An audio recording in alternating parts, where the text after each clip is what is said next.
Good morning students, myself Rajeshwari Devi Rathod, Assistant Professor in the Department of History, Higher Education. आज हम BA part 3 का जो paper है, first paper है आधुनिक भारत का इतिहास, इसका हम नया टॉपिक ले रहे हैं।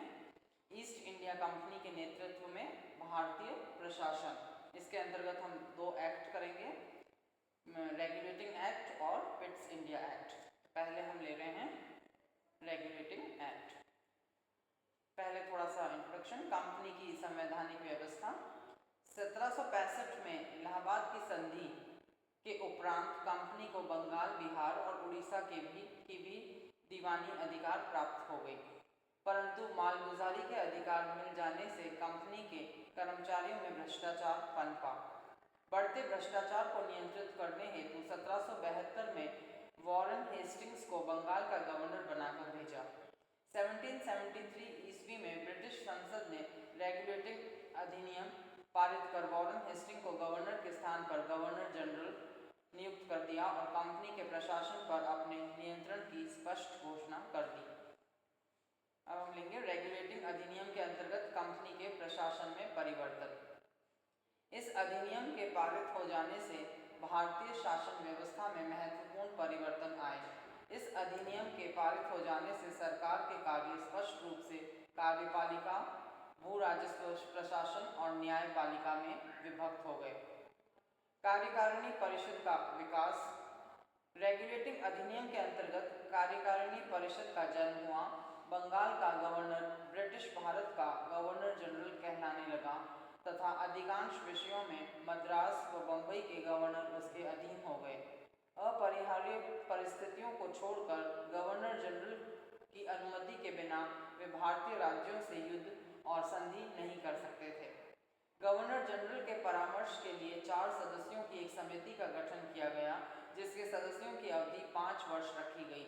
यह समिति नियम, अध्यादेश और निर्देश देने का अधिकार रखती थी, जिससे कंपनी में उचित व्यवस्था और सिविल प्रशासन स्थापित हो सके। इसके लिए वह सभी प्रकार के कानून बना सकती थी।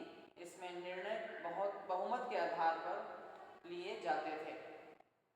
इसके साथ ही कलकत्ता में एक सर्वोच्च न्यायालय की स्थापना की गई, जिसमें एक प्रधान न्यायाधीश और 3 अन्य न्यायाधीश होते थे। उनकी नियुक्ति ब्रिटिश सरकार द्वारा होती थी। इस न्यायालय का कार्यक्षेत्र कलकत्ता नगर तक ही सीमित था।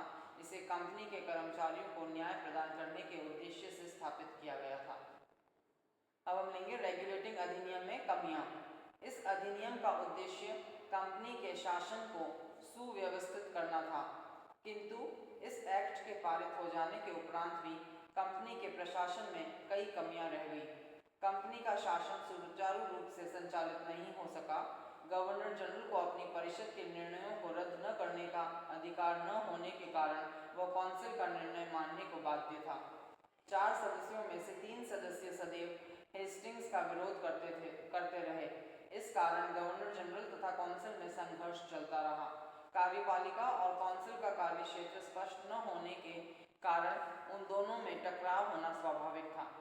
सर्वोच्च न्यायालय गवर्नर जनरल व उसकी काउंसिल द्वारा निर्मित कानूनों को स्वीकार करने को बाध्य नहीं था। अतः कलकत्ता स्थित सर्वोच्च न्यायालय केवल अंग्रेजी कानून ही लागू करती थी और बंगाल की दीवानी अदालतों में स्थानीय कानूनों के आधार पर फैसले होते थे। इन कमियों के कारण ही एडमंड बर्क ने ब्रिटिश संसद में इस अधिनियम की आलोचना करते हुए इसे राष्ट्रीय अधिकार में राष्ट्रीय विश्वास तथा स्वाभाविक न्याय में हस्तक्षेप करना बताया है। इस अधिनियम के अंतर्गत होने वाले परिवर्तन 20 अक्टूबर 1774 ईस्वी में लागू हुए। 6 वर्ष तक गवर्नर जनरल और उसकी समिति के सदस्यों के मध्य संघर्ष चलता रहा। अब हम लेंगे रेगुलेटिंग एक्ट की कमियों को दूर करने के प्रयास। पहला, 1781 ईस्वी में घोषणात्मक अधिनियम पास किया गया और इससे पहला, सर्वोच्च न्यायालय का कार्यक्षेत्र स्पष्ट किया गया। दूसरा, कंपनी के कर्मचारियों के औपचारिक कार्य को सर्वोच्च न्यायालय के अधिकार क्षेत्र से बाहर कर दिया गया। और तीसरा, गवर्नर जनरल तथा पार्षदों को भी सर्वोच्च न्यायालय के कार्यक्षेत्र से मुक्त कर दिया गया। दूसरा, 1786 के सुधार कानून के माध्यम से यह सुनिश्चित किया गया कि गवर्नर जनरल अपने कार्यों का उत्तरदायित्व उठाकर काउंसिल के बहुमत के निर्णय को रद्द कर सकता है। इस प्रकार रेगुलेटिंग एक्ट ने व्यापारिक कंपनी को वैधानिक रूप से राजनीतिक अधिकार प्रदान किया तथा प्रेसिडेंसी प्रशासन पर केंद्रीय सरकार का नियंत्रण स्थापित किया। इस अधिनियम ने स्थायी प्रशासनिक व्यवस्था स्थापित करने का कोई दावा नहीं किया, वरन सिर्फ एक ऐसी व्यवस्था तैयार कर दी जिसमें सुधार और परिवर्तन लाया जा सके। अब हम इसकी समीक्षा करेंगे।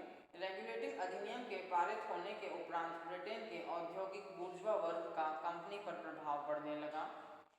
एकाधिकारी संस्थाओं के स्थान पर स्वतंत्र व्यापार का सिद्धांत प्रयुक्त किया जाने लगा। ईस्ट इंडिया कंपनी के एकाधिकार के विरुद्ध एडम स्मिथ तथा अन्य आर्थिक विचारकों ने सैद्धांतिक अभियान चला रखा था। 1776 में उसने एकाधिकार प्राप्त कंपनी को हानिकारक बताया। उधर ब्रिटिश सरकार भी कंपनी को अपने अधिकार में अधिकाधिक लाना चाहती थी। इस कार्य के लिए 1781 में सरकार ने एक प्रवर समिति और एक गुप्त समिति नियुक्त की। इन दोनों कमेटियों ने सरकार को ईस्ट इंडिया कंपनी को उसके नियंत्रण में लेने की सिफारिश की।